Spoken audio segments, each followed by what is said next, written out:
Peshawar high court نے وزیر اعلیٰ خیبر پختونخوا سہیل آفریدی کو 20 دن کی حفاظتی ضمانت دے دی۔ عدالت کا وزیر اعلیٰ کو گرفتار نہ کرنے کا حکم، متعلقہ فریقین سے رپورٹ بھی طلب۔ درخواست پر جسٹس اعجاز انور اور جسٹس نعیم انور پر مشتمل 2 رکنی بینچ نے سماعت کی۔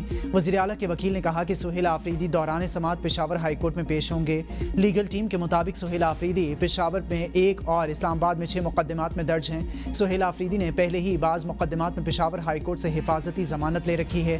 میڈیا سے گفتگو میں سہیل آفریدی نے کہا کہ مجھے بانی چیئرمین سے ملنے کی اجازت نہیں دی جا رہی۔ ان لوگوں کا سوچنا ہے کہ صوبے کا وزیر اعلیٰ ملنے جا رہا ہے۔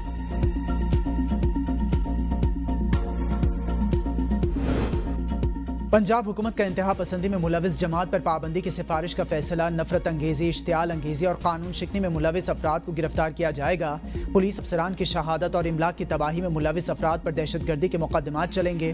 وزیر اعلیٰ پنجاب مریم نواز شریف کی زیر صدارت صوبے میں امن و امان پر غیر معمولی اجلاس میں اہم فیصلے۔ انتہا پسندی میں ملوث جماعت کی قیادت کو 4 شیڈول میں شامل کیا جائے گا۔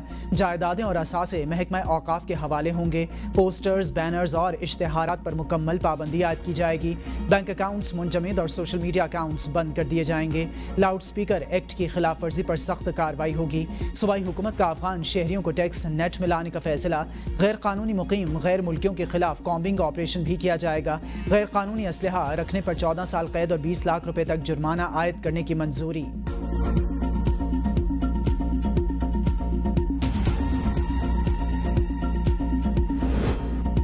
وزیر اعظم کی زیر صدارت وفاقی کابینہ کا اجلاس۔ افغان طالبان، فتنہ الہندوستان اور فتنہ الخوارج کی اشتعال انگیزی کا معاملہ زیر غور۔ اجلاس میں ملک کی مجموعی سیاسی اور معاشی صورتحال کا جائزہ لیا جا رہا ہے۔ وزیر اعظم دورہ مصر کے حوالے سے کابینہ ارکان کو آگاہ کریں گے۔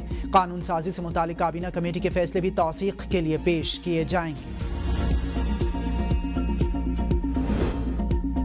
طالبان حکومت کی درخواست پر پاکستان اور افغانستان کے درمیان 48 گھنٹوں کے لیے سیز فائر۔ دفتر خارجہ کے مطابق جنگ بندی کل شام 6 بجے تک برقرار رہے گی۔ سیز فائر کا مقصد سرحدی کشیدگی کم کرنا، اعتماد سازی کو فروغ دینا، مسئلے کا پرامن اور پائیدار حل تلاش کرنا ہے۔ سیز فائر کے دوران تمام متعلقہ فورمز پر رابطے بحال رہیں گے۔ پاکستان خطے میں امن، معاشی تعاون اور پناہ گزینوں کے مسئلے پر دیرپا حل چاہتا ہے۔ پاکستان ہر ممکن سفارتی کوشش جاری رکھے گا۔ امریکی صدر کا ایک بار پھر بھارت کے طیارے گرنے کا ذکر۔ مودی سرکار کے زخم تازہ کر دیے، کہا کہ بھارت اور پاکستان جوہری جنگ کے بہت قریب تھے۔ میں اب تک 8 جنگیں رکوا چکا ہوں۔ وزیر اعظم شہباز شریف نے مجھے کہا کہ آپ نے لاکھوں زندگیاں بچائی ہیں۔ یوکرین جنگ بھی ختم کرنے کی کوشش کر رہے ہیں۔ چین کے ساتھ تجارتی جنگ جاری ہے۔ بھارتی وزیر اعظم نریندر مودی نے مجھے روس سے تیل نہ خریدنے کی یقین دہانی کرائی۔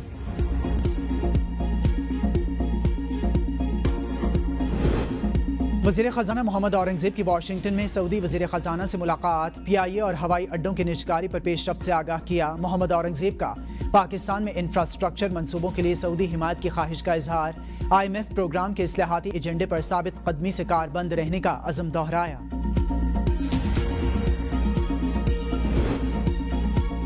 بانی پی ٹی آئی کو جیل کی دیواروں نے ذہنی طور پر مفلوج کر دیا۔ صوبائی وزیر اطلاعات عظمہ بخاری کہتی ہیں کہ بانی پی ٹی آئی اپنے دور حکومت میں جلاد اور فرعون کا رول ایک ہی وقت میں ادا کر رہے تھے۔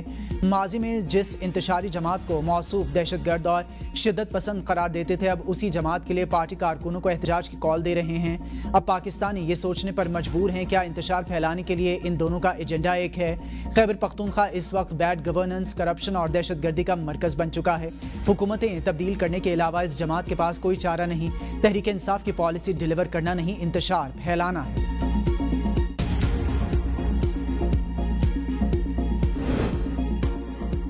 وزیر داخلہ محسن نقوی سے آسٹریلوی ہائی کمشنر نیل ہاکنز کی ملاقات۔ کوسٹ گارڈز، بارڈر مینجمنٹ اور انسانی اسمگلنگ کی روک تھام کے لیے تعاون بڑھانے پر گفتگو۔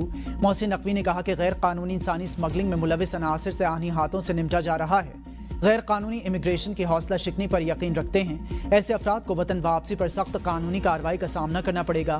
آسٹریلوی ہائی کمشنر کی اسلام آباد کے فلاحی اور ترقیاتی منصوبوں کی ستائش۔ قذافی اسٹیڈیم کی خوبصورتی کی تعریف کی۔ حالیہ ناخوشگوار واقعات میں پولیس افسر اور دہشت گرد حملوں میں فورسز کے افسروں اور جوانوں کی شہادت پر اظہار افسوس کی۔ احمد پور سیال کے نواحی علاقے سجاول کالونی میں سیلاب کی تباہ کاریاں اور سیلاب اپنی داستانیں بھی چھوڑ گیا۔ درجنوں مکانات تباہ ہو گئے، دیواریں اور چھتیں گر گئیں۔ متاثرہ خاندان کھلے آسمان تلے امداد کے منتظر۔ کئی روز بعد بھی سرکاری امداد نہ پہنچ سکی، سیلابی ریلے سے فصلیں اور مویشی بھی متاثرین کا فوری امداد کا